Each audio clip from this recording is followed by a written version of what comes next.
نحمده ونصلي على رسوله الكريم اما بعد فاعوذ بالله من الشيطان الرجيم بسم الله الرحمن الرحيم رب اشرح لي صدري ويسر لي امري واحلل عقدة من لساني يفقهوا قولي. یہ بتائیے کہ آج اسلامی مہینے کی کون سی تاریخ ہے؟ 11 صفر. اچھا، سن کون سا ہے؟ 1425. سفر کے مہینے کے بارے میں آپ کیا جانتے ہیں؟ کوئی بات آپ نے سن رکھی ہو، جیسے محرم کے بارے میں آپ نے سنا ہوگا، اسی طرح ذوالحج کی فضیلت اور فضائل کے بارے میں بھی آپ نے پڑھا ہوگا. رمضان تو خیر سب کو معلوم ہے، شوال میں عید بھی کی ہوگی، لیکن سفر کے بارے میں کیا حکم ملتا ہے، کون سے عمل کا حکم ملتا ہے، اور اس کے بارے میں عام طور پر ہمارے معاشرے میں کس قسم کے خیالات پائے جاتے ہیں. انہوں نے سن رکھا ہے کہ اس مہینے میں 313 یا اس سے زیادہ دفعہ سورۃ مزمل پڑھنی چاہیے. اور کیا کرنا چاہیے؟ اس مہینے میں لوگ شادی وغیرہ نہیں کرتے، اور یہ مہینہ مردوں پہ بھاری ہوتا ہے، اور اس میں چنے ابال کر انہیں کھلائے جاتے ہیں یا کسی اور کو دے دیتے ہیں. ٹھیک ہے، محلے میں بانٹے جاتے ہیں تاکہ ہماری بلائیں ان کی طرف چلی جائیں اور ان کی ہماری طرف بھی آتی ہیں.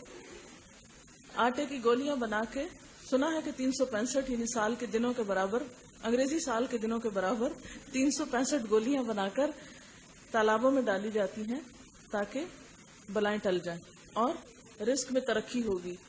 اور کیا سنا اس مہینے کے بارے میں؟ 13 بہت منحوس عدد ہے اس مہینے کا، اور 13 تیزہ بھی اس کو کہتے ہیں، وغیرہ وغیرہ. یہ سب باتیں کہاں بیان ہوئی ہیں؟ کس کتاب میں؟ لوگوں کی کتاب میں. کہ بہت سی ایسی باتیں عورتوں نے خود سے بنا رکھی ہیں، ایک دوسرے سے سن کے یا توہمات کا شکار ہو کے، جبکہ ان کی کوئی اصلیت نہیں، کوئی ان کی حقیقت نہیں. عام طور پر سفر کے بارے میں یہ بات مشہور ہے کہ اس مہینے میں بہت سی بلائیں اترتی ہیں، بہت سی مصیبتیں نازل ہوتی ہیں. اس مہینے کو منحوس سمجھا جاتا ہے. تو میرا سوال آپ سے یہ ہے کہ اللہ سبحانہ وتعالی نے کسی وقت یا زمانے یا دن ان چیزوں کو منحوس سمجھنے کا کہاں حکم دیا ہے؟ کیا ہمارے دین میں زمانے کو برا بھلا کہا جا سکتا ہے؟ زمانے کو منحوس قرار دیا جا سکتا ہے؟ کیا حدیث آتی ہے اس بارے میں کہ زمانے کو برا نہ کہو کیونکہ زمانہ میں خود ہوں؟ وقت کا بنانے والا کون ہے؟ اللہ ہے. اللہ خالق کل شیء، اللہ ہر چیز کا خالق ہے. آسمان کا، زمین کا، سورج کا، چاند کا، ستاروں کا، پہاڑوں کا، دریاؤں کا، میرا اور آپ کا، سب کا خالق اللہ ہے. ہر چیز اسی کی طرف سے آئی ہے. اور یہ جو دن رات ہے ان کا خالق بھی اللہ ہے. جب سے اس نے زمین آسمان بنائی ہے، چاند ستارے بنائے ہیں، جبھی سے اس نے دن رات بھی بنائے ہیں. یہ دن اور رات اس کی نشانیوں میں سے ہیں. قرآن پاک میں اللہ تعالیٰ فرماتے ہیں وَجَعَلْنَا اللَّيْلَ وَالنَّهَارَ آیَتَيْنِ، ہم نے رات اور دن کو 2 نشانیاں بنایا ہے. یعنی دن کا وجود میں آنا، سورج کا چمکتے ہوئے سامنے آ جانا، اور سورج کا غروب ہو جانا، اور بالکل رات کا اندھیرا چھا جانا، یہ سب کیا ہے؟ اللہ کی نشانی. یہ سب کچھ اللہ کی یاد دلاتی ہے، اللہ تعالیٰ کی پہچان کرواتی ہے. پھر اسی آیت میں اللہ تعالیٰ فرماتے ہیں فَمَحَوْنَا آیَةَ اللَّيْلِ، رات کی نشانی کو ہم نے بے نور بنایا. وَجَعَلْنَا آیَةَ النَّهَارِ مُبْصِرَةً، اور دن کی نشانی کو روشن بنایا. یعنی سب کچھ اس میں نظر آتا ہے، جبکہ اندھیرے میں یہ سب نظر نہیں آتا. اور یہ دن کی نشانی کو روشن کیوں بنایا؟ لِتَبْتَغُوا فَضْلًا مِّن رَبِّكُمْ، تاکہ تم اپنے رب کا فضل تلاش کرو. وَلِتَعْلَمُوا عَدَدَ السِّنِينَ وَالْحِسَابَ، اور تاکہ تم جان سکو سالوں کی گنتی اور حساب کتاب. یعنی سال و ماہ کو معلوم کرنے کا ذریعہ بنایا، کیونکہ دنوں سے مل کر ہفتے بنتے ہیں، مہینے بنتے ہیں، مہینوں سے مل کر سال بنتے ہیں. اور یہ سب کچھ ہماری ایک ضرورت تھی. تو گویا رات اور دن کی تبدیلی کی وجہ سے اور سورج کی وجہ سے ہمیں سالوں کا حساب کتاب پتہ چلتا ہے. اسی طرح نہ صرف یہ کہ سورج اللہ کی نشانیوں میں سے ہے اور اس سے سال و ماہ کا حساب پتہ چلتا ہے، بلکہ اسلامی کیلنڈر چاند کے اندر آنے والی تبدیلیوں سے ہوتا ہے. اسی لیے قرآن پاک میں کیا آتا ہے؟ یسألونک عن الأہلہ، یہ لوگ آپ سے چاندوں کے بارے میں پوچھتے ہیں، چاند کے گھٹنے بڑھنے کے بارے میں، کہ یہ سب کیا ہوتا ہے کہ چاند اتنا چمکدار ہوتا ہے، پھر آہستہ آہستہ وہ گھٹنے لگتا ہے، پھر غائب ہو جاتا ہے، پھر نئے سرے سے ہلال طلوع ہو جاتا ہے، تو یہ سب کچھ کیا ہے؟ تو اللہ تعالیٰ نے کیا فرمایا؟ قل ہی مواقیت للناس والحج، یہ چاند جو اللہ کی نشانی ہے یہ بھی لوگوں کو کیا بتانے کے لیے آیا ہے؟ اوقات، ایک عالمی کیلنڈر ہے. ان پڑھ سے ان پڑھ، جاہل سے جاہل انسان کے لیے اللہ تعالیٰ نے آسمان پر اتنا بڑا کیلنڈر، اتنی بڑی ڈیٹ رکھ دی ہے کہ آج کون سی تاریخ ہے. ویسے تو ہم بھولے ہوئے ہوتے ہیں نا، لیکن چاند کا مثلا مہینے کی پہلی راتوں میں جلدی طلوع ہونا، پھر ایک خاص شیپ میں طلوع ہونا. جب باریک چاند ہوتا ہے تو آپ پتہ چل جاتا ہے یہ پہلی کا ہے. اگر کہیں شک ہو تو دوسرے سے پوچھ لیتے اچھا آج پہلی تاریخ ہے دوسری ہے، اور تھوڑی دیر میں آپ کلیئر ہو جاتے ہیں. چاہے آپ کو گننا نہ بھی آئے، چاہے آپ کو لکھنا نہ بھی آئے، لیکن وہ دیکھ کے آپ بتا سکتے ہیں آج تاریخ کون سی ہے. اسی طرح جب فل مون ہوتا ہے، پھر فل مون کے بعد گھٹنے لگتا ہے، پھر رات کے پچھلے حصے میں طلوع ہوتا ہے، پھر آخر بالکل سویرے ہوتے ہوتے پھر کچھ خاموشی اختیار کر لیتا ہے اور پھر نیا چاند طلوع ہوتا ہے، اور اس طرح مہینہ مکمل ہو جاتا ہے. تو اسلام کے آنے سے پہلے عربوں کے ہاں چاند کی تاریخوں سے حساب رکھا جاتا تھا، کیونکہ سورج کے مقابلے میں چاند کی تاریخیں زیادہ ایکوریٹ ہوتی ہیں اور زیادہ وضاحت کے ساتھ سب کو نظر آتی ہیں. اور یہ سب کچھ کس کے حکم سے ہوتا ہے؟ چاند کا گھٹنا بڑھنا کسی کے اختیار میں نہیں، اور نہ ہی چاند کے گھٹنے اور بڑھنے سے کسی کی قسمت پہ کوئی اثر ہوتا ہے، اور نہ ہی کسی خاص مہینے کا چاند نظر آنے سے کوئی نحوست شروع ہو جاتی، یا کسی خاص مہینے کے آنے سے کوئی انسان کی خوش قسمتی جاگ اٹھتی ہے. انسان کی خوش قسمتی اور بدقسمتی کا انحصار سورج، چاند اور ستاروں کی گردش پہ نہیں، بلکہ کس پہ ہے؟ انسان کے اپنے عمل پر ہے. یہ تو اللہ تعالیٰ نے انسان کے فائدے کے لیے چیزیں بنائی ہیں تاکہ انسان اوقات معلوم کر سکیں، سالوں کا حساب کر سکیں، عبادت کے وقت خاص طور پہ معلوم کریں. اور جہاں تک مہینوں کی تعداد کا تعلق ہے تو یہ اللہ تعالیٰ نے خود مقرر کی ہے کہ یہ 12 ہیں. یہ الگ بات ہے کہ ہر قوم اور ہر علاقے کے لوگوں نے اپنی اپنی زبان میں ان کے نام رکھے ہیں، لیکن ایک چیز آپ نے سب میں کامن دیکھی ہوگی، چاہے شمسی کیلنڈر ہو چاہے قمری کیلنڈر ہو، کوئی بھی ہو، سب میں کیا ہے؟ مہینے 12 ہی ہیں. کہیں محرم سفر ہے، اور کہیں جنوری فیبرری ہے، اور کہیں چیت بیساکھ ہے، اور کہیں کچھ اور ہے. یہ نام مختلف ہیں لیکن عدد ایک ہی ہے، کیونکہ یہ اللہ تعالیٰ ہی کی طرف سے آیا ہے. قرآن پاک میں اللہ تعالیٰ فرماتے ان عدت الشہور عند اللہ 12 شہرا فی کتاب اللہ یوم خلق السماوات والارض منها 4 حرم فلا تظلموا فیہن انفسکم. اللہ کے نزدیک مہینوں کی تعداد 12 ہے اس دن سے جب سے اللہ نے آسمان زمین کو پیدا کیا، اور ان میں سے 4 مہینے حرمت والے ہیں. لہٰذا ان 4 مہینوں میں اپنے اوپر ظلم نہ کرو، یعنی جنگ و جدل نہ کرو، ایک دوسرے کی عزت جان مال کا خصوصی تحفظ کرو. اور خصوصاً اہل عرب کے ہاں یہ 4 مہینے اس لیے بھی حرمت والے تھے کہ ان 4 مہینوں میں ان کے ہاں مناسک حج و عمرہ ادا ہوتے. وہ کون سے 4 مہینے تھے؟ ان میں سب سے پہلے رجب تھا جس میں عموماً لوگ عمرے کے لیے نکلتے، پھر ذیقعد، ذوالحج اور محرم. ان 3 مہینوں میں حاجیوں کے قافلے آتے، حج کرتے اور واپس جاتے. تو پورے اہل عرب کے ہاں ایک طرح سے کرفیو ہوتا، امن امان کا دور دورہ ہوتا. تو اس لیے یہ 4 مہینے بڑے اہم تھے ان کے ہاں، اور اللہ تعالیٰ نے خود ان کی اہمیت بتائی اور ان میں کرنے کا کام کیا بتایا؟ فَلَا تَظْلِمُوا فِيهِنَّ أَنفُسَكُمْ، ان میں اپنے اوپر ظلم نہ کرو. اور ان میں سے محرم کی پھر خاص فضیلت بتائی کہ 10 محرم کا روزہ جو ہے وہ 1 سال کے گناہوں کی معافی کا ذریعہ ہے. سفر کے بارے میں ابھی میں آپ سے گفتگو کروں گی اسی طرح ربیع الاول کا مہینہ ہمارے ہاں نبی صلی اللہ علیہ وسلم کی پیدائش اور وفات کی وجہ سے بہت مشہور اور معروف ہے، لیکن اس مہینے میں ہمیں کسی خاص قسم کی کوئی عبادت نہیں بتائی گئی.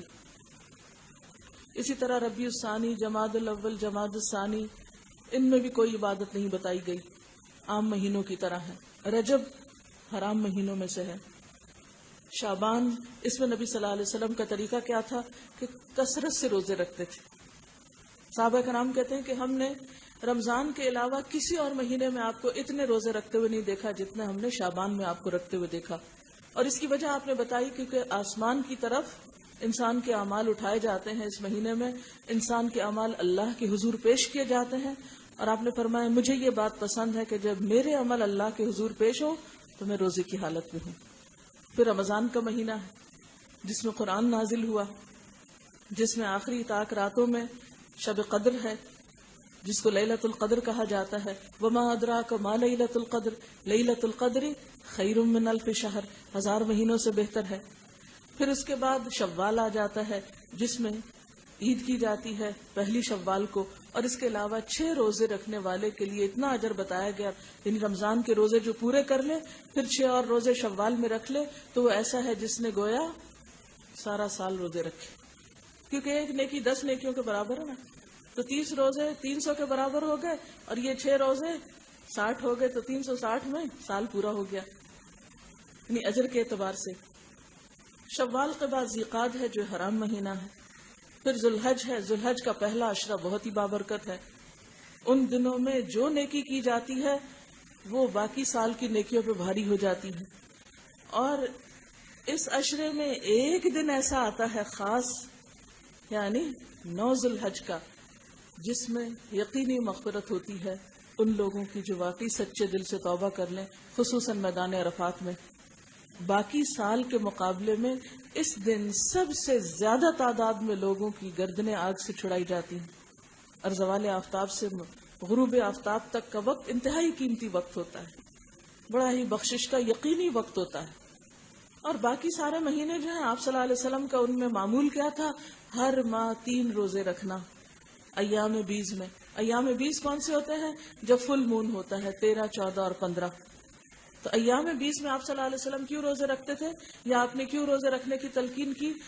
کیونکہ آپ نے تجربے میں بھی دیکھا ہوگا کہ جب فل مون ہوتا ہے تو سمندر کی لہریں بہت اونچی اٹھ رہی ہوتی ہیں، اس میں مد و جزر ہوتا ہے. اسی طرح انسانی جسم میں بھی چاند کے گھٹنے بڑھنے سے مزاج پہ کچھ فرق پڑتا ہے، قسمت پہ نہیں، مزاج پہ. تو اس مزاج کے اندر اٹھنے والی لہروں کو کنٹرول کرنے کے لیے روزے کا حکم دیا گیا، کیونکہ وہ انسان کو کول ڈاؤن کر دیتا ہے، دھیما کر دیتا ہے، اس کے مزاج میں ایک اعتدال لاتا ہے. لیکن اس کے علاوہ ماہ سفر میں نہ آپ صلی اللہ علیہ وسلم نے کوئی خاص عبادت کی، نہ ہمیں کسی عبادت کا حکم دیا، اور نہ ہی ہمیں کسی خاص بلا سے بچنے کے لیے کوئی تدبیر سکھائی، وہ تدبیریں جو ہم نے خود ہی اختیار کر لی. تو اس لیے ہمیں اس مہینے کے بارے میں خصوصی طور پر پتہ ہونا چاہیے، اور پھر جو توہمات اور شگون اور جو غلط قسم کی باتیں ہم نے اس سے منسوب کر رکھی ہیں ان سب سے ہمیں باہر نکلنا چاہیے. جہاں تک سفر کے مہینے میں بلاؤں کے اترنے کا تعلق ہے تو اس قسم کی کچھ باتیں اور کچھ خیالات اہل عرب کے ہاں بھی پائے جاتے تھے، عربوں کے ہاں بھی یہ باتیں پائی جاتی تھی. اس کی کیا وجہ تھی؟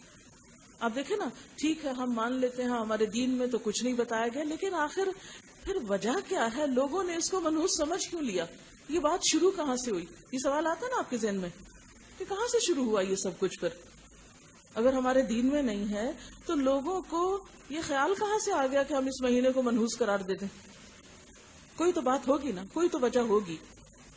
تو اس کے بارے میں جو تاریخ ہمیں ملتی ہے وہ یہ کہ 3 مہینے چونکہ حرمت والے تھے، ذیقعد، ذوالحج اور محرم، اہل عرب جنگ و جدل سے مکمل پرہیز کرتے تھے، الا یہ کہ وہ مہینوں کے نام بدل کر وہ نسیء کا قانون کچھ جاری کر کے تبدیلی کر لیں. ادروائز یہ 3 مہینے وہ اپنے آپ کو روک کے رکھتے تھے، ہر طرف امن امان ہوتا تھا، اور وہ سفر کے انتظار میں ہوتے تھے کہ جو ہی پابندی کھلے تو ہم نکلیں اور لوٹ مار کریں. لہذا جب سفر کا مہینہ شروع ہوتا تو وہ لوٹ مار کے ارادے سے، جنگ و جدل کے ارادے سے، لڑائی جھگڑے کی خاطر کیا کرتے؟ اپنے گھروں سے نکل پڑتے، گھر ان کے خالی رہ جاتے. تو عربی میں سفر المکان کہتے ہیں گھر کے خالی ہونے کو. اور گھر کیوں خالی ہوتے تھے؟ کیونکہ وہ کنبے قبیلے سارے مل کے اکٹھے ہو کے جنگ و جدل کے لیے نکل جاتے تھے. سخاوی ایک مشہور محدث اور ہسٹورین ہیں. ان کی ایک کتاب ہے المشہور فی اسماء الایام والشہور. کیا مطلب ہے اس کا؟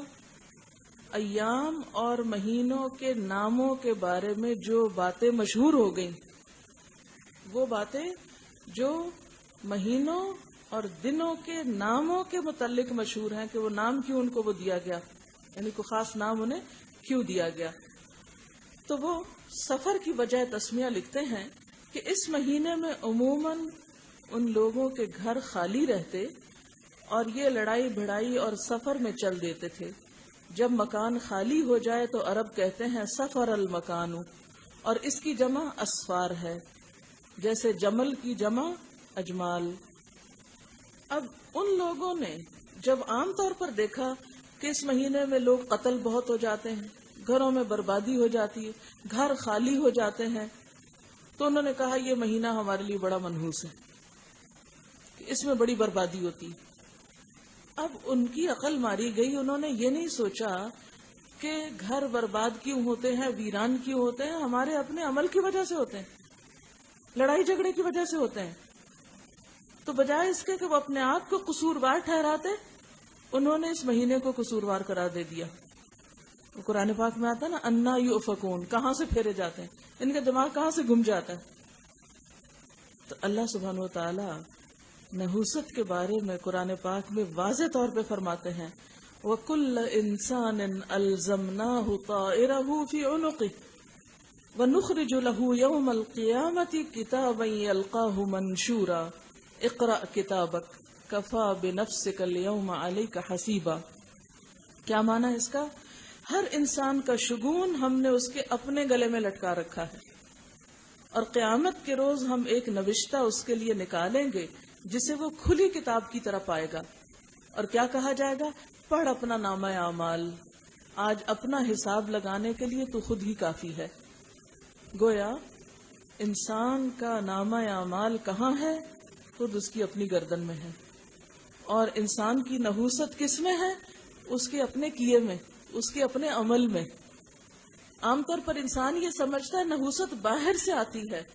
یہ انسان منحوس آ گیا، یہ بلی کالی منحوس ہے، اس نے رستہ کاٹ دیا، اور یہ کوا بڑا منحوس ہے کالا، یہ بول پڑا، اور یہ فلاں عورت بیوہ ہے تو وہ بڑی منحوس ہے کیونکہ اس کی وجہ سے اس کا شوہر مر گیا، وغیرہ وغیرہ. یہ سب باتیں بیکار کی باتیں ہیں. نحوست باہر نہیں ہوتی، نحوست انسان کے اپنے اندر ہوتی، اور اپنے اندر کس وجہ سے ہوتی ہے؟ اس کے اپنے عمل کی وجہ سے. یہاں نحوست کے لیے لفظ طائر استعمال ہوا ہے. طائر عربی زبان میں طیر سے نکلا، طیر پرندے کو کہتے ہیں. طائر کا معنی ہوتا ہے اڑنے والا. چونکہ اہل عرب کے اعتقاد میں جو نحوست تھی وہ بیرونی اسباب میں تھی، اور ان میں سے ان کا ایک طریقہ یہ تھا کہ وہ فال لیتے تھے، پرندوں سے فال نکالتے. کیسے؟ مثلا ہم لوگ تو کہیں کوئی کام کرنا ہو تو استخارہ کرتے ہیں نا کہ یہ کام کریں یا نہ کریں. تو وہ پتہ کیا کرتے؟ کوئی پرندہ لیتے اور اس کو اڑا دیتے. اگر وہ پرندہ اڑ کے دائیں طرف جاتا تو کہتے یہ سفر یا یہ کام ہمارے لیے بڑا ہی اچھا ہے، اچھا شگون لیتے. اور اگر وہ پرندہ اڑ کے بائیں طرف چلا جاتا تو بائیں طرف اڑ جانے کو پرندے کے کیا سمجھتے کہ یہ تو بڑا منحوس ہے کام، یہ کام ہمارے لیے ٹھیک نہیں. تو اس لیے نحوست کے لیے لفظ پھر طائر استعمال ہونے لگا. بد فالی جس کو کہتے ہیں، برا شگون لینا، بیڈ اومن جس کو آپ بولتے ہیں. تو اس لیے اللہ سبحانہ وتعالیٰ نے انسان پہ واضح کر دیا کہ تم اپنی نحوست باہر نہیں اندر تلاش کرو. اے اہل عرب، تمہاری لڑائی جھگڑے نے تمہارے لیے اس مہینے کو منحوس بنا دیا، مہینہ منحوس نہیں، وقت میں خرابی نہیں، کسی دن میں خرابی نہیں، نحوست تمہارے اپنے عمل کی وجہ سے، تمہارے گھروں کی ویرانی تمہاری اپنی جنگ و جدل کی وجہ سے۔ اصل سبب پہ غور کرو، اصل حقیقت پہ غور کرو۔ اور عام دنوں میں بھی آپ دیکھیں، عام لوگوں کے لیے بھی کوئی دن یا جگہ یا انسان منحوس نہیں ہوتا۔ انسان کا اپنا طرز عمل ہوتا ہے، اپنا رویہ اور اپنا اخلاق اور اپنا طریقہ ہوتا ہے جو دوسرے کو آپ کا دوست یا دشمن بنا دیتا ہے۔ اور پھر انسان اپنی غلطی کا تو اعتراف نہیں کرتا، دوسرے کو بلیم کرتا رہتا ہے۔ اب ہم یہ دیکھیں گے کہ اسلام میں بدفعلی کی حقیقت کیا ہے، یعنی یہ برا فعل اور یہ سب کچھ، اس کی اصلیت کیا ہے، اور اس کے بارے میں یا برا شگون لینے کے بارے میں ہمارا دین ہمیں کیا بتاتا ہے۔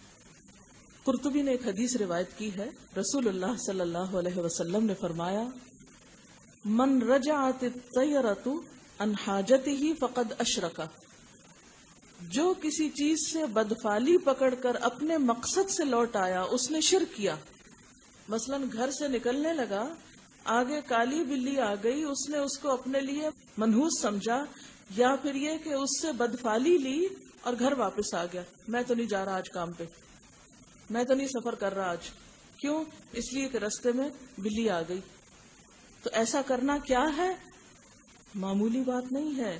آپ نے فرمایا فقد اشرکا، اس نے شرک کیا، اس لیے کہ کسی کا نفع یا نقصان بلی کے ہاتھ میں ہے ہی نہیں، کسی طوطے کے پاس کچھ نہیں، وہ کہاں ہے؟ انسان کے اپنے اندر ہے، اس کا اپنا عمل ہے، اس کا اپنا اخلاق ہے، اس کا اپنا رویہ ہے کہ وہ کسی دوست کو دشمن بنا لیتا ہے یا دشمن کو دوست بنا سکتا ہے۔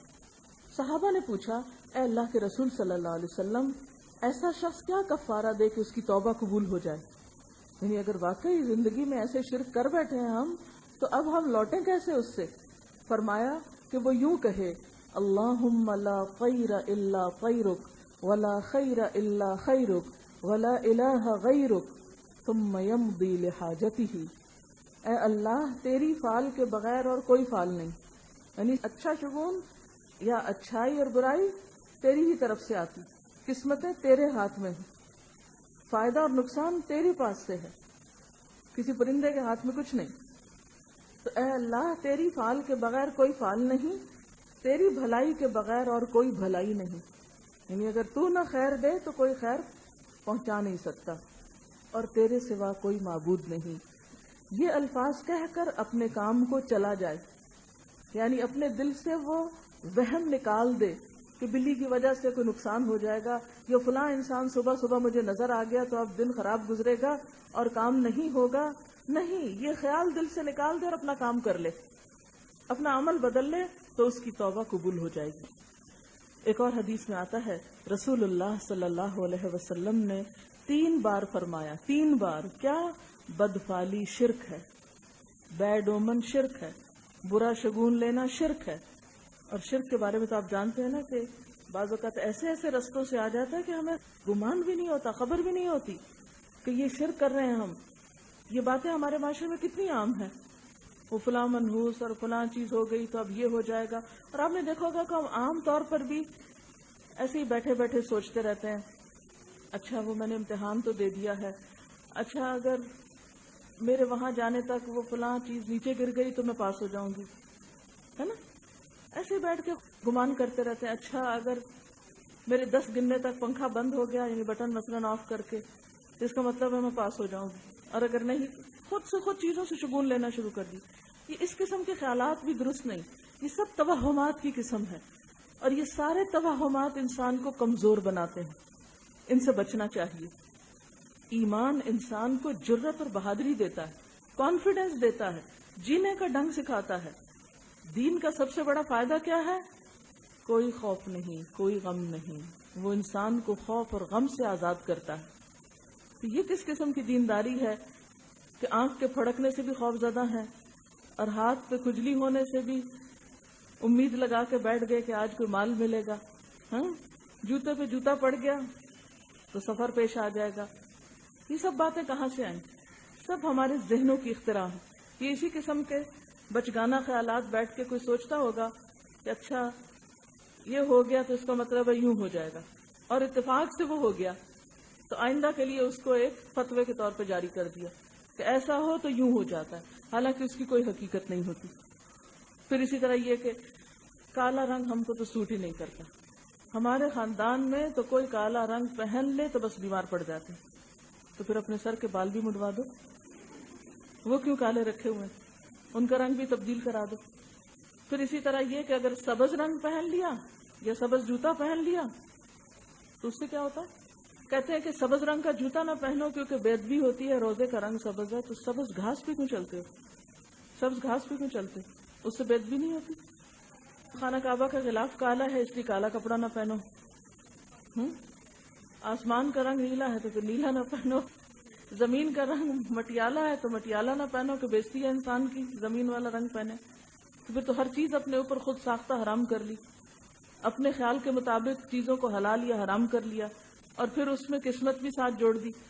تو بات یہ ہے کہ یہ سب انسان کے اپنے خیالات ہیں، شیطان کے وسوسے ہیں، توہمات ہیں۔ شیطان کیا کرتا ہے؟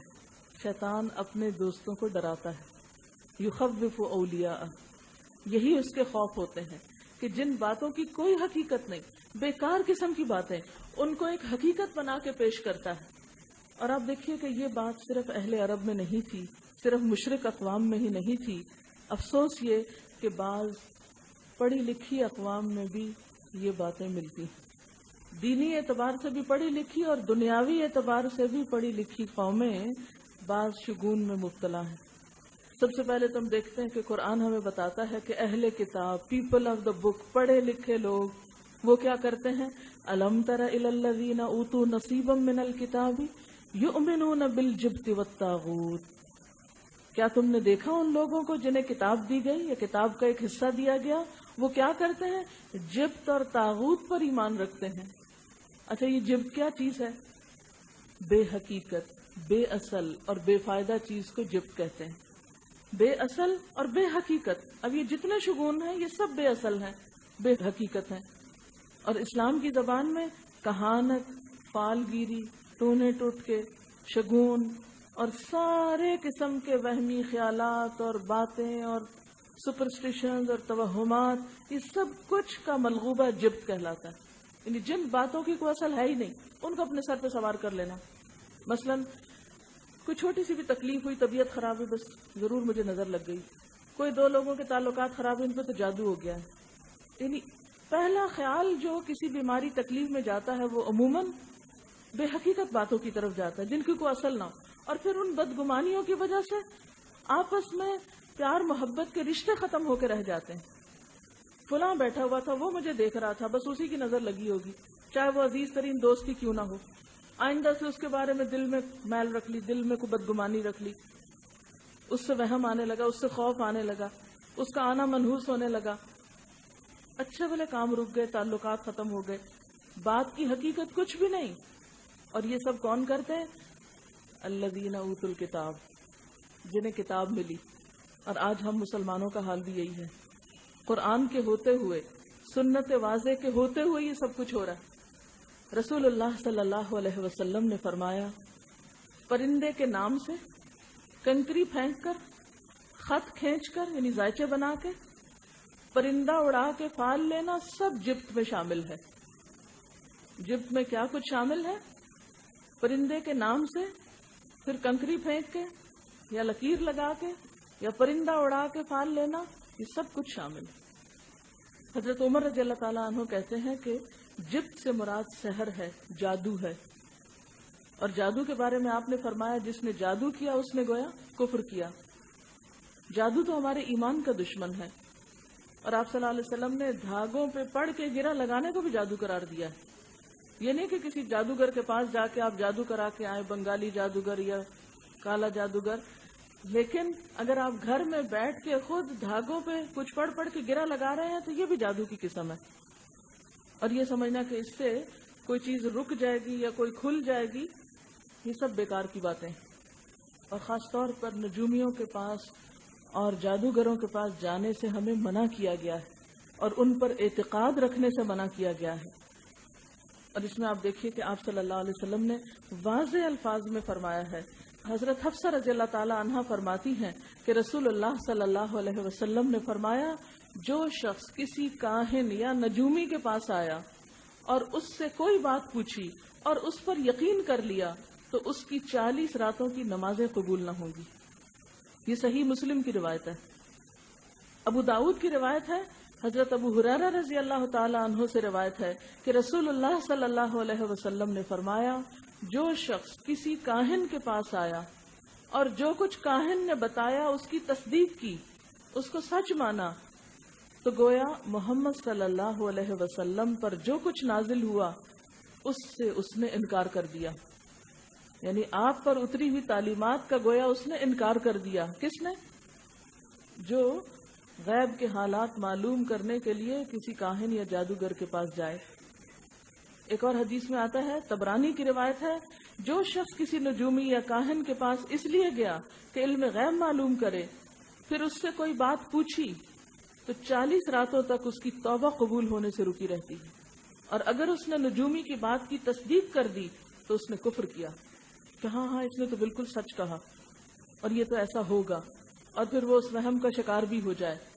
اچھا, یہاں ایک اور وضاحت کرنا چاہوں گی کہ بعض اوقات ایسا بھی ہوتا ہے کہ نجومیوں کی کچھ باتیں ہمیں حقیقت معلوم ہوتی. وہ جو کوئی تیر تکے چلاتے ہیں اس میں کچھ نہ کچھ باتیں بعض اوقات درست بھی نکل آتی ہیں, پھر انسان کا اعتقاد اور زیادہ ان پہ پختہ ہونے لگتا ہے. اچھا, بعض اوقات آپ نے دیکھا ہوگا کچھ لوگ کافی ریڈنگ کرتے ہیں, کافی ریڈرز جن کو کہتے ہیں, کافی میں قسمت تلاش کرتے ہیں. بعض لوگ بالوں کو دیکھ کے کچھ بتاتے ہیں, بعض اور اسی طرح کی باتیں کے ذریعے لوگوں کو ان کے حالات بتاتے رہتے ہیں, قسمت بتاتے رہتے ہیں. بعض اوقات ہاتھ کی لکیریں دیکھ کے بتاتے ہیں, بعض اوقات اور کچھ قیافے کرتے رہتے ہیں اور اس سے غیب کی خبریں دیتے رہتے ہیں. تو بات یہ ہے کہ ایسا بھی ممکن ہے کہ اللہ تعالیٰ کسی کو کوئی علم ان علوم میں سے دے دے اور وہ بندہ ہمارے لیے ایک آزمائش ہو. بالکل ایسے ہی جیسے بابل کے شہر میں ہاروت ماروت کو اتارا گیا تھا, اور وہ سحر جانتے تھے اور سکھاتے تھے اور بتاتے تھے کہ دیکھو ہم تو فتنہ آزمائش ہے, ایسا مت کرو, لیکن لوگ پھر بھی سیکھتے تھے اور اپنا جا کے ایمان بیچتے تھے. قرآن پاک میں آتا نا, وَمَا يُعَلِّمَانِ مِنْ أَحَدٍ حَتَّى يَقُولَا إِنَّمَا نَحْنُ فِتْنَةٌ فَلَا تَكْفُرْ, ہم تو فتنہ ہیں مت کفر کرو. لیکن لوگ ہاتھ دھو کے ایسے لوگوں کے پیچھے پڑ گئے. آج بھی آپ دیکھیں کہ بعض اوقات کچھ لوگ اس قسم کی باتیں کرتے ہیں کہ ان میں سے بعض سچ معلوم ہونے لگتی ہیں. تو بات یہ نہیں کہ وہ سچ ہے کہ جھوٹ ہے, پہلی بات ہے کہ ہمارا اعتقاد ہی نہیں ہونا چاہیے کہ وہ سچ ہے. لیکن اگر اتفاق سے کوئی بات ان کے منہ سے نکلی ہوئی سچ ہو گئی, یا پچھلی زندگی کی کوئی بات انہوں نے ایسی بول دی, تو یہ سب ہمارے لیے آزمائش ہے, ہمیں اس سے بچنا چاہیے. کیونکہ بہت سے لوگوں کو اگر منع کیا جائے تو حجت بازی کرنے لگتے ہیں, نہیں ہم نے خود تجربہ کیا ہوا ہے, سچ نکلتی ہیں باتیں, وہ فلاں نجومی نے مجھے یہ بتایا تھا. اس قسم کی تصدیق کرنا منع ہے. ایسی باتوں کے بارے میں بس خاموشی اختیار کرنی چاہیے, تصدیق بھی نہیں کرنی چاہیے, خواہ وہ سچی کیوں نہ نکل آئے. کیوں؟ اس لیے کہ ہمارے منہ سے نکلی ہوئی تصدیق دوسرے لوگوں کا ایمان خراب کر دیتی ہے. وہ بھی اٹھ کے چل پڑتے ہیں, اچھا ہم بھی پوچھ کے آئے, وہ فلانا کہہ رہا تھا, اس کی بات سچ نکلتی ہے. خواہ سچ نکلی ہو پھر بھی مت بولیں. اور آج آپ دیکھیں کہ ایسی چیزوں کے عام ہونے کی اصل وجہ کیا ہے؟ لوگوں کی لا علمی اور لا علمی میں کہی ہوئی باتیں اور اس طرح کی تصدیقیں. تو اگر بابل کے شہر میں ہاروت اور ماروت آزمائش تھے, تو آج بھی اس قسم کے کچھ لوگ ہمارے لیے آزمائش ہو سکتے ہیں. وہ سچے ہوں کہ جھوٹے ہوں, ہمیں منع کیا گیا کہ تم نے ان کے پاس نہیں پٹکنا, نہ آؤٹ آف کیوریوسٹی اور نہ آؤٹ آف فن, کیونکہ بعض لوگ صرف انجوائمنٹ کے لیے ایک فن کے طور پر صرف کھیل تماشے کے طور پہ چل پڑتے ہیں. نہ کھیل تماشے کے طور پہ جانا ہے اور نہ سنجیدگی سے جانا ہے, کیونکہ بعض اوقات مذاق میں کہی ہوئی باتیں بھی انسان کے اوپر اس طرح اثر کر جاتی ہیں کہ زندگی کا رخ پلٹ جاتا ہے. تو ایسی تمام چیزوں سے ہمیں بچنے کا حکم ہے. کچھ اور حدیثیں ہیں اس بارے میں, بدشگونی وغیرہ کے بارے میں, اور ان چیزوں کے بارے میں کچھ اور ہمارے دین میں ہمیں رہنمائی ملتی ہے. حضرت ابو ہریرہ رسول اللہ صلی اللہ علیہ وسلم سے روایت کرتے ہیں کہ آپ نے فرمایا, مرض کا لگ جانا, الو اور سفر اور نحوست, یہ سب باتیں بے حقیقت ہیں. بعض لوگ کہتے ہیں نا, مجھے فلاں سے زکام لگا ہے, میرے بچے کو فلاں سے چکن پاکس ہوئے ہیں، ایسی باتیں کرتے ہیں نا لوگ، یہ نہیں کرنی چاہیے. اس کا یہ مطلب نہیں ہے کہ جراثیم نہیں ہوتے یا بیماریاں اچھوت کی نہیں ہوتی یا اچھوت نہیں ہوتی، ہوتی ہیں. بعض بیماریاں کنٹیجس ہوتی ہیں، لیکن کوئی بھی جراثیم اور کوئی بھی شخص کسی کو نفع یا نقصان نہیں دے سکتا جب تک اللہ کا اذن نہ ہو. چلو مان لیا آپ کو لگا، اس سے زکام، اس کو لگا، اس سے اس کو، تو پہلے کو کہاں سے لگا تھا؟ پہلے کو کس سے لگا تھا؟ پہلے کو جہاں سے لگا تھا نا اللہ کے اذن سے، تو باقیوں کو اگر کسی بھی چیز سے لگا تو اللہ کے اذن سے. نہ شفا کسی کے ہاتھ میں. یہ کہنا بھی شرک ہے کہ مجھے فلاں کے ہاتھ سے شفا ہوئی ہے. ہم لا علمی میں ایسی باتیں بھی کر جاتے ہیں نا. نہیں، شفا بھی اللہ کے اذن سے ہوتی. اللہ کے فضل سے یہ دوا فائدہ مند ہوئی، اللہ کے اذن سے یہ بیماری لگی. اچھا، اس لیے ہمیں یہ نہیں کرنا چاہیے چونکہ اس طرح بول نہیں سکتے ہم، تو پھر ہم بیماروں کے بیچ میں جا کے بیٹھے. نہیں، آپ نے فرمایا اور جزامی شخص سے اس طرح بچو جس طرح شیر سے بچتے ہو. یعنی جہاں مرض ہو، بیماری ہو، اور جو بیماریاں ایک سے دوسرے کو لگتی ہوں وہاں احتیاط ضروری ہے. لیکن اگر لگ جائے تو اس بیچارے کو بلیم نہ کرو، یہ تو اللہ کے اذن سے لگی. کیونکہ بعض اوقات ایسا ہوتا ہے نا کہ بیماری لگتی بھی اور بعض اوقات نہیں بھی لگتی، یا کچھ لوگوں کو لگتی ہے تو کچھ کو نہیں لگتی. اگر فلاں ہی کا قصور ہے تو پھر تو سب کو لگنی چاہیے تھی، سب کو تو نہیں لگی، تو آپ ہی کو اس نے کیوں لگا دی؟ اچھا، اس سے ہمیں منع کیوں کیا گیا؟ اس لیے کہ اس سے جو بیمار ہوتا ہے وہ پہلے ہی اس کا دل چھوٹا ہوتا ہے، وہ پہلے ہی دکھی ہوتا ہے. اگر اس کو یہ کہا جانے لگے کہ تمہاری وجہ سے میرے اوپر مصیبت آئی تو اس سے اس کو تکلیف پہنچے گی. کیونکہ کوئی مصیبت آ نہیں سکتی جب تک کہ اللہ کا اذن نہ ہو. ما اصابک من مصیبت فبما کسبت ایدیکم. اپنی کمزوری، اپنی کوتاہی ہو سکتی ہے، خود کی بے احتیاطی ہو سکتی ہے. تو دوسروں کو اس طرح ستانا نہیں چاہیے، دکھ نہیں دینا چاہیے، پریشان نہیں کرنا چاہیے. پھر آپ نے فرمایا الو سے بدشگونی نہ لی جائے. مجھے نہیں معلوم کہ الو یہاں بھی کوئی نحوست کا نشان ہے یا نہیں، لیکن عربوں کے ہاں یہ منحوس جانور تھا، اس سے نحوست سمجھی جاتی تھی. یعنی الو کو اپنے لیے منحوس سمجھتے تھے اہل عرب، یا الو کا بولنا نحوست کی علامت تھی. جیسے ہمارے یہاں بعض اوقات بلی کا رونا یا بلی کا بولنا اس کو بھی منحوس سمجھا جاتا ہے. اسی طرح آپ نے سفر کو منحوس سمجھنے سے خود منع فرمایا ہے، سفر کو منحوس سمجھنے سے منع فرمایا ہے. اور اسی طرح کسی بھی چیز میں نحوست تلاش کرنا منع ہے. یہ بخاری کی روایت ہے. حضرت جابر بیان کرتے ہیں کہ میں نے خود رسول اللہ صلی اللہ علیہ وسلم سے سنا کہ مرض کا لگ جانا، سفر اور بھوت پریت سب خیالات ہیں، ان کی کوئی حقیقت نہیں. صحیح مسلم کی روایت. اس میں مرض کا لگ جانا یہ بھی انسان کا وہم ہوتا ہے کہ مجھے فلاں سے لگی. سفر کا مہینہ منحوس ہے، یہ بھی انسان کے محض خیالات ہیں. اور بھوت پریت، یہ بھوت پریاں کوئی چیز نہیں ہے. جن ہے، بھوت پری کوئی چیز نہیں ہے. ہمارے ہاں کتنی بھوتوں کی کہانیاں مشہور ہیں، پریوں کی کیسی کیسی کہانیاں اور پرستان مشہور ہیں. اس کی کوئی حقیقت نہیں، بالکل وہمی اور خیالی اور انسان کے دماغ کی اختراع، اس کا امیجنیشن ہے، اس کی کوئی اصل نہیں. اسی طرح حضرت ابو ہریرہ رضی اللہ تعالی عنہ رسول اللہ صلی اللہ علیہ وسلم سے روایت کرتے ہیں کہ آپ نے فرمایا مرض کا لگ جانا، الو، نچھتر اور سفر یہ سب وہم پرستی کی باتیں ہیں، ان کی کوئی حقیقت نہیں.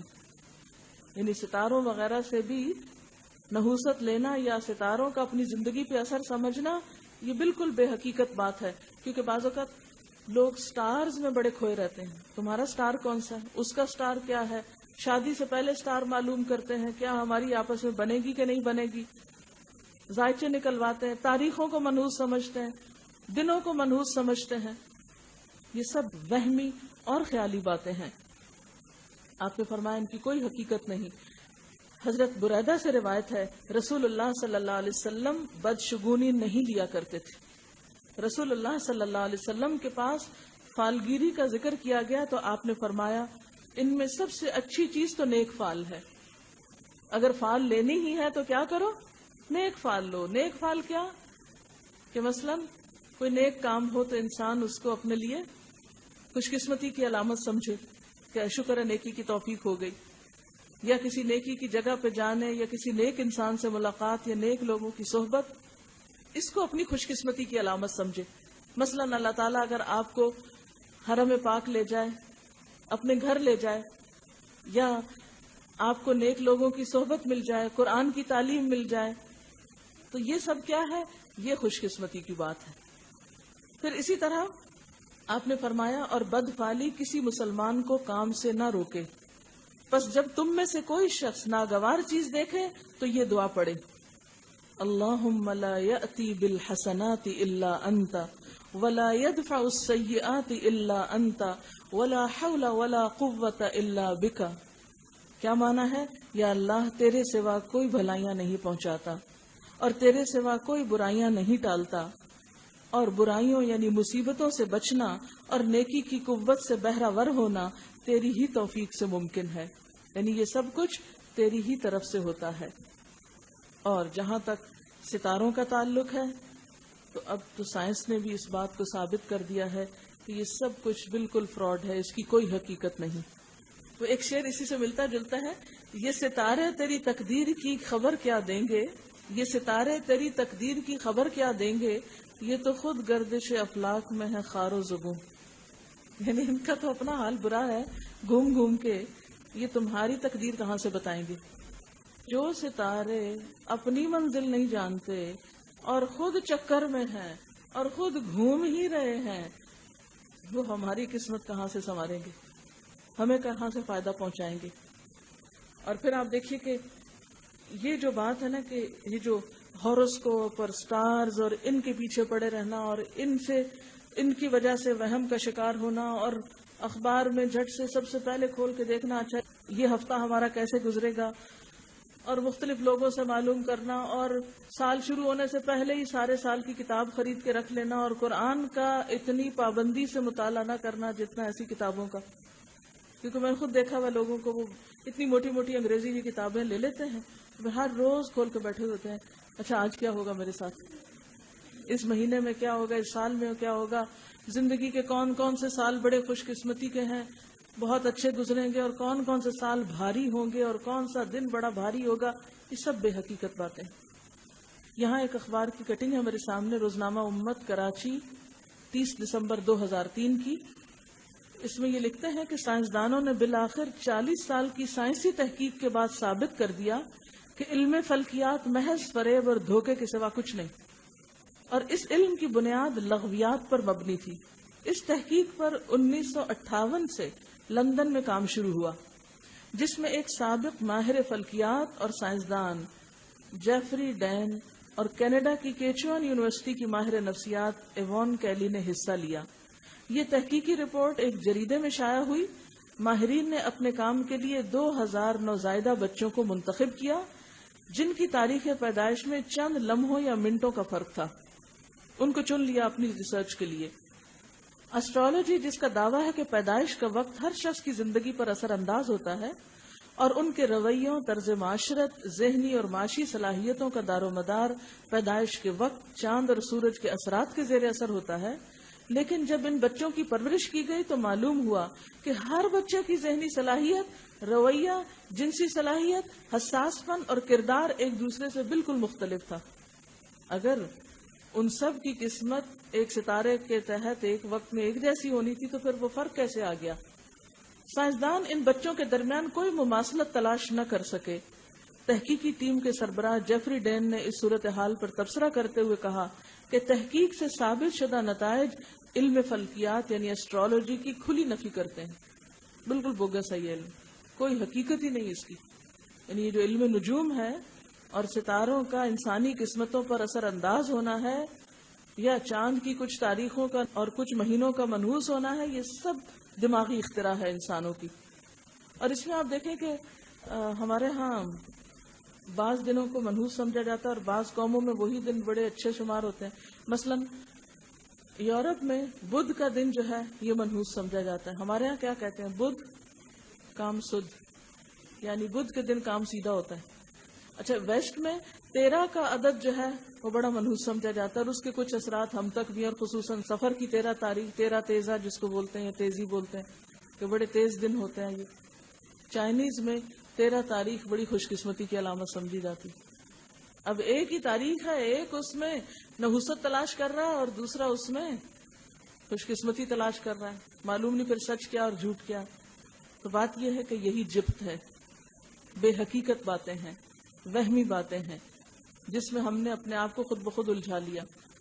مجھے خود اتفاق ہوا کینیڈا میں ایک اونچی بلڈنگ میں جانے کا. تو ہم جب لفٹ میں سوار ہوئے تو میرے خیال ہے 20ویں 22ویں فلور پہ شاید ہمیں جانا تھا.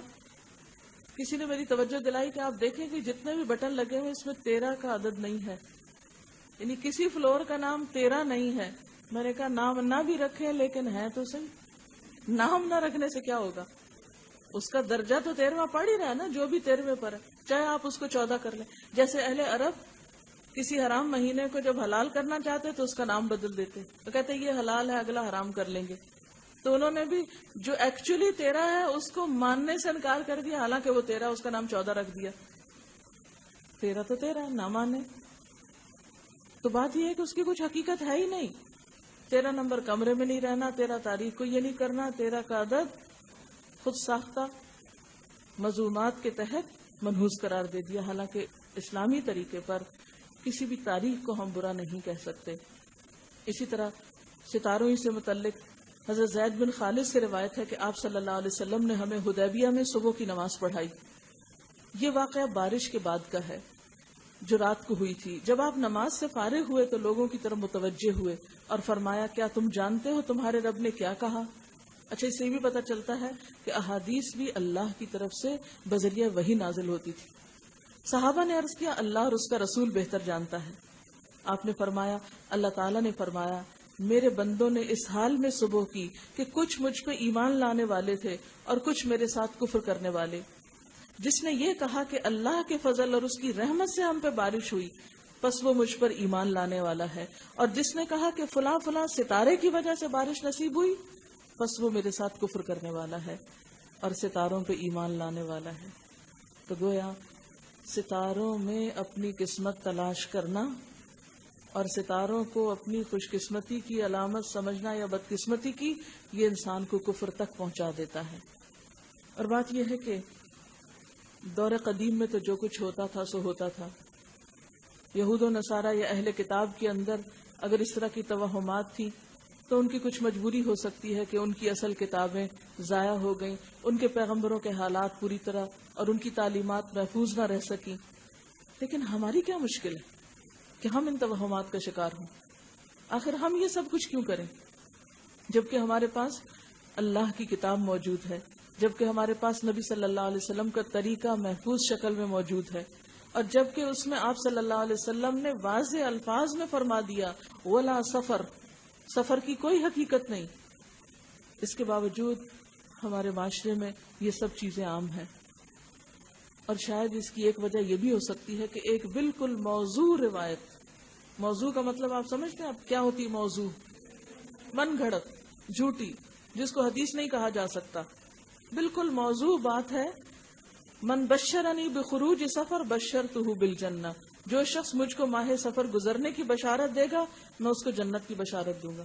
یہ بالکل جھوٹی بات ہے، یہ حدیث نہیں ہے. ہو سکتا ہے کہ کوئی شخص جس کو آپ یہ بتائیں کہ بخاری کی حدیث میں آتا ہے کہ سفر کی حقیقت کچھ نہیں، تو وہ آپ کو یہ کہے کہ دیکھو یہ حدیث بھی ہے، تو یہ حدیث ہی نہیں ہے، یہ بالکل موضوع یعنی گھڑی ہوئی بات ہے. تو اس مہینے میں شادی سے پرہیز کرنا یا تقریبات کا نہ منانا اور اس کو منحوس سمجھنا یہ اسلامی طرز عمل نہیں. اور اسی طرح 13 تاریخ کو گھنگنیاں ابال کے کھانے کے پیچھے بھی کوئی سند نہیں. اسی طرح 365 آٹے کی گولیاں تالابوں میں پھینکنے کی بھی کوئی حقیقت نہیں. اب آپ دیکھیں کہ انوائرنمنٹ کے لیے بہت کانشیس ہیں لوگ، جو پڑھے لکھے لوگ ہیں. اقوام مغرب اس کے بارے میں دن رات پروپیگنڈا کر رہی ہیں کہ جتنی سائنس ترقی کرتی جا رہی ہے اتنا ہی نیچر جو ہے اس میں مداخلت ہو رہی ہے، اور بہت سے چیلنجز بڑھ رہے ہیں انسانوں کے لیے، اور زمین پر رہنا جو ہے وہ دشوار سے دشوار تر ہوتا چلا جا رہا ہے. اور اس میں ایک مسئلہ انسان کا پولوشن ہے. اور کیا کریں جب لوگ دین کے نام پر، اسلام کے نام پر تالابوں میں آٹا پھینک کے پولوشن کریں. آپ خود سوچیں کہ اگر ایک شہر کی آبادی، آپ کے شہر میں کتنی آبادی، 1 کروڑ سے زائد کی آبادی، اگر ہر شخص اپنی نحوست دور کرنے کے لیے اس دور میں جب کہ آٹا 20 روپے کلو ہو گیا ہے، غریبوں کو کھانے کو نہیں ملتا، اگر 365 گولیاں بنا کے سمندر میں یا تالابوں میں پھینکنا شروع کریں تو حالات کیا ہو جائیں گے؟ کیا لوگ ہم پہ ہنسیں گے نہیں؟ کیا ہم جانوروں کو کھلا رہے ہیں یا مار رہے ہیں؟ مچھلیوں کو اتنا آٹا کھلانا اور ان کے جینے کا پانی پلوٹ کر کے رکھ دینا، یہ کہاں کی عقل مندی؟ اس قسم کی باتیں جو مسلمانوں کے لیے جگ ہنسائی کا سبب بنے، ان سے خاص طور پر پرہیز کرنا چاہیے. اچھا، پھر آپ دیکھیں کہ اس مہینے میں ایک دوسری انتہا بھی پائی جاتی ہے. ایک طرف اس کو منحوس سمجھتے ہیں اور دوسری طرف کچھ اور کام بھی کیے جاتے ہیں. مثلا آخری بدھ جو اس مہینے کا ہے اس میں چھٹی کی جاتی ہے، کاروبار بند کر دیے جاتے ہیں. خصوصاً جو ہاتھ سے کام کرنے والے کاریگر اور مزدور قسم کے لوگ ہیں وہ چھٹی مناتے ہیں. وہ کہتے ہیں اس دن کام کرنا درست نہیں، اور مٹھائی کا مطالبہ کرتے ہیں. باقاعدہ مٹھائی بانٹی جاتی ہے اور اس دن چھٹی دینا باعث اجر و ثواب سمجھا جاتا ہے. اور بعض لوگ، خواتین خاص طور پر، اس دن اچھے کپڑے پہنتی ہیں. لوگ خصوصاً تفریح کے لیے نکلتے ہیں، اور اس کے لیے کیا دلیل پیش کرتے ہیں کہ نبی صلی اللہ علیہ وسلم بیماری کے بعد اس دن صحت یاب ہوئے تھے اور آپ سیر و تفریح کے لیے نکلے تھے، تو ہم اس خوشی میں یہ سب کچھ کرتے ہیں. حالانکہ تاریخی اعتبار سے یہ بالکل الٹ بات ہے. حقیقت یہ ہے کہ اس دن آپ صلی اللہ علیہ وسلم کی بیماری کا آغاز ہوا تھا، جس میں آپ نے وفات پائی. جس بیماری میں آخر کار آپ نے وفات پائی تھی، اس بیماری کا آغاز سفر کے آخر میں ہوا تھا. اور ہم اپنی لا علمی اور نااہلی کی وجہ سے اس دن تفریح کر رہے ہیں، چھٹی منا رہے ہیں، مٹھائیاں بانٹ رہے ہیں. یہ سب کچھ کیا ہے؟ کسی عام انسان کی بیماری اور وفات پر بھی کوئی ایسے نہیں کرتا، اور کہاں ہم مسلمان اپنے پیارے نبی صلی اللہ علیہ وسلم کی بیماری کے آغاز پر ہم اس قسم کی تقریبات منا رہے ہیں. یعنی کچھ لوگوں نے تو سارے مہینے کو اپنے لیے حرام کر لیا اور کچھ نے موج میلے کی بھی صورت نکال لی. اچھا، بعض لوگ خاص طور پر اس دن چوری بناتے ہیں، اور ان کا کہنا یہ کہ نبی صلی اللہ علیہ وسلم جب صحت یاب ہوئے تھے تو انہوں نے چوری کھائی تھی. کیا عقل اس بات کو مانتی ہے کہ کوئی شخص ایک بیماری کے بعد جب صحت یاب ہو تو پہلا کھانا اس کو چوری دیا جائے؟ کیا وہ ہضم کر لے گا؟ کیا عام طور پر کوئی بخار سے اٹھے تو آپ اس کو کیا کھلاتے ہیں؟ چوری پکا کے دیتے ہیں؟ نہیں. تو اس دن خصوصی طور پہ چوری بنانا اور اس قسم کے خیالات رکھنا یہ درست نہیں. اچھا، بعض لوگ اس دن مٹی کے برتن توڑ دیتے ہیں گھر میں، جو مٹکے وغیرہ پڑے ہوں. اب آپ دیکھیں کہ یہ مال کے ساتھ کیسا سلوک ہے، اپنے چیزوں کے ساتھ. یعنی اس قسم کی تخریب کاری کو آپ کیا کہیں گے کہ گھر میں جو مٹی کے برتن پڑے ہیں ان کو اپنے ہاتھ سے توڑ دینا؟ یعنی اتنے فالتو پیسے ہیں ہمارے پاس. یا ہو سکتا ہے کہ جو سال بھر گھڑے استعمال کرتے ہوں لوگ، اب وہ گھر میں کہاں رکھیں، جگہ نہ ہوتی ہو تو انہوں نے یہ طریقہ نکال لیا ہو. لیکن یہ سب بالکل بیکار کی باتیں. ہمارے دین میں اس کی کوئی گنجائش نہیں کہ ہم اپنے چیزوں کو خود نقصان پہنچائیں یا مچھلیوں کو نقصان پہنچائیں یا آٹا انسان کو کھلانے کی بجائے جانوروں کو جا کھلائیں. آپ صلی اللہ علیہ وسلم نے فرمایا، لا عدوى ولا طیر ولا ہام ولا سفر. نہ بیماری متعدی ہوتی ہے، نہ شگون ہوتا ہے، نہ ہی ہامہ ہے. ہامہ کہتے ہیں زہریلے کیڑے وغیرہ کو، اور نہ سفر ہے. اس سلسلے میں آخری بات یہ کہنا چاہوں گی کہ ہمارا عقیدہ اس لحاظ سے مضبوط ہونا چاہیے اور ہمارے مائنڈ میں یہ بات بالکل واضح ہونی چاہیے کہ خوشی اور غم، نفع اور نقصان، سب کچھ اللہ کے ہاتھ میں ہے. کوئی تکلیف نہیں آ سکتی جب تک کہ اللہ نہ چاہے. قرآن پاک میں اللہ تعالیٰ فرماتے ہیں، قُلْ لَن يُصِيبَنَا إِلَّا مَا كَتَبَ اللَّهُ لَنَا. آپ کہہ دیجئے کہ ہمیں ہرگز کوئی برائی یا بھلائی نہیں پہنچتی مگر وہ جو اللہ نے ہمارے لیے لکھ دی. هُوَ مَوْلَانَا، وہی ہمارا مولا ہے. وَعَلَى اللَّهِ فَلْيَتَوَكَّلِ الْمُؤْمِنُونَ، اور اللہ پر توکل کرنے والوں کو توکل کرنا چاہیے. سب بھروسہ اللہ پر ہونا چاہیے. اسی طرح ایک اور حدیث میں آتا ہے، ما اصابک لم یکن لیخطئک. وما اخطأک لم یکن لیصیبک، جو مصیبت تم کو پہنچی وہ تم سے ٹل نہیں سکتی تھی، اور جو ٹل گئی وہ تم تک آ ہی نہیں سکتی تھی. اور اسی طرح جو رزق تمہیں ملنا تھا وہ کوئی اور لے نہیں سکتا، اور جو کسی اور کے پاس چیز چلی گئی وہ تمہارے پاس آنے والی ہی نہیں تھی. تو غم کیسا؟ یہ چیز انسان کو کتنا مطمئن کر دیتی ہے کہ جو کچھ ہوا اللہ کے اذن سے ہوا. اور ہر نماز کے بعد جو دعا ہمیں پڑھنے کے لیے سکھائی گئی وہ کیا ہے؟ اللہم لا مانع لما آتیت ولا معطی لما منعت ولا ينفع ذا الجد منک الجد. اے اللہ، نہیں کوئی روک سکتا جو آپ عطا کریں، اور نہیں کوئی دے سکتا جو چیز آپ روکنا چاہیں، اور نہیں فائدہ دے سکتی کسی دولت مند کو آپ کے عذاب کے مقابلے میں دولت. یعنی دنیا بھر کی دولت کسی کو عذاب سے نہیں بچا سکتی. مجرم قیامت کے دن تمنا کریں گے کاش زمین بھر سونا اور اتنا ہی اور فدیے میں دے دیں اور چھوٹ جائیں، تو نہیں چھوٹ سکیں گے. اللہ تعالیٰ اگر کسی کو پکڑے کوئی چھڑا نہیں سکتا، اور اگر وہ چھوڑ دے تو کوئی پکڑ نہیں سکتا. سب کچھ اللہ کے ہاتھ میں ہے. اس لیے ہمیں ایسی تمام چیزوں سے پرہیز کرنا چاہیے جو ہمارے دین کے لیے نقصان دہ ہیں. کسی نے لکھا ہے کہ میں اکثر ایسے سوچتی تھی کہ اگر ایک دن اچھا گزرا تو دوسرا برا گزرے گا. کیا یہ بھی غلط ہے؟ جی ہاں. آپ کیوں سوچتی تھی؟ آپ کے پاس کیا دلیل تھی کہ برا گزرے گا یا اچھا گزرے گا؟ کل کس کو پتا ہے؟ کسی کو نہیں پتا. لہذا ہمیں کس نے حق دیا کہ ہم اس قسم کے فتوے دیں؟ اچھا، اسی طرح بعض لوگوں کا حال یہ ہوتا ہے کہ وہ کوئی چوری ہو جائے تو پھر کسی سے پوچھنے چل پڑتے ہیں. ایسا کبھی سنا؟ اور بعض ایسے لوگ بھی ہوتے ہیں کہ جو فال نکال کے لوگوں کو بتاتے ہیں کہ اچھا فلاں نے چوری کی ہوگی. مثلاً بعض کتابوں میں فال نکالتے ہیں، بعض قرآن پاک سے فال نکالنا شروع کر دیتے ہیں. مثلا کچھ مخصوص چیزیں پڑھ کے اس کو کھولیں گے، پھر اتنے صفحے 7 صفحے پلٹا کے پھر دیکھیں گے کیا لکھا ہوا ہے، پھر اس سے من مانی کوئی تفسیر اس کی کریں گے، اس کا مطلب نکالیں گے اور کسی پر کوئی الزام لگا دیں گے. ایسے ہی ایک واقعہ میں نے کہیں پڑھا تھا کہ ایک شخص پہ چوری کا الزام اسی طرح لگایا گیا. اس کو اتنا غصہ آیا، وہ مسجد آیا، اس نے قرآن پاک کو بھی پھاڑا اور کہا کہ یہ کتاب بھی جھوٹی اور یہ امام بھی جھوٹا. میں نے کہاں چوری کی ہے؟ اب آپ خود سوچیں کہ اس میں کتنا سخت خطرہ ہے دین کے بدنام ہونے کا بھی، اور ایک شخص کو کفر میں مبتلا کرنے کا، کہ آپ کسی پہ جھوٹا الزام لگا رہے ہیں. اس طرح بعض لوگ طوطے سے فال نکلواتے ہیں، پرچیوں پہ خود ہی کچھ لکھ کے رکھ دیتے ہیں، پھر طوطے کے آگے وہ کرتے ہیں کہ طوطا کوئی بھی پرچی اٹھا لے، اور پھر جو کچھ وہ اٹھا لیتا ہے کہتے ہیں کہ یہ دیکھو یہ قسمت میں ہے، حالانکہ اس کی کوئی حقیقت نہیں ہوتی. ہمارے استاد پنجاب یونیورسٹی میں ہوتے تھے تو انہوں نے ایک دفعہ ہمیں واقعہ سنایا، کیونکہ لاہور میں کئی جگہ پر طوطے والا بیٹھا ہوتا تھا. تو انہوں نے واقعہ سنایا کہ میں نے ایک دفعہ طوطے والے سے کہا کہ میں نے فال نکلوانی ہے. تو اس نے کہا ضرور آ گیا ہو. کہا کہ سوال کرو. کہا میرا سوال یہ ہے کہ طوطے والے کی قسمت میں کب تک سڑک پہ بیٹھنا لکھا ہے؟ میں یہ جاننا چاہتا ہوں کہ یہ طوطا جو سب کا حال بتا رہا ہے یہ اپنے مالک کا بھی کچھ حال بتائے کہ مالک کی قسمت کب بدلے گی. تو یہ جتنے نجومی ہیں یہ تو اپنے بارے میں کچھ نہیں جانتے، دوسروں کے بارے میں کیا بتائیں گے.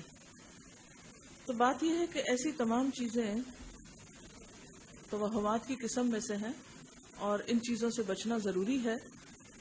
جیسے شروع میں نے نحوست کا اسلامی کانسیپٹ بتایا تھا کہ نحوست کسی بھی چیز کے اندر خود ہوتی ہے، باہر کے اسباب سے نہیں ہوتی، اس کا اپنا عمل. مثلا عورت کے بارے میں آپ صلی اللہ علیہ وسلم فرمائے کہ خیر متاع الدنیا المرأۃ الصالحہ، نیک عورت دنیا کی سب سے بڑی دولت ہے، سب سے بڑی متاع ہے. اب اگر ایک عورت نیک ہے، اچھے اخلاق کی ہے، تو کیا واقعی اس کے آنے سے گھر کا نقشہ نہیں بدل جاتا؟ گھروں میں خوشی اور راحت اور اطمینان نہیں ہوتا؟ تو یہ ایک اچھی فال ہے. ایک نیک عورت کا گھر میں قدم رکھنا خاندان کو نیکی کی روش پہ چلا دیتا ہے، اور یہی اس کی فال ہے. اسی طرح ایک گاڑی وہ ہوتی ہے یا ایک گھوڑا وہ ہوتا ہے جو سدھایا ہوا ہوتا ہے، ٹھیک چلتا ہے، آپ کا ہر کام وقت پہ ہو جاتا ہے. اور ایک گھوڑا اڑیل ہوتا ہے، آپ اس پہ سواری کریں تو وہ آپ کو گرا دیتا ہے.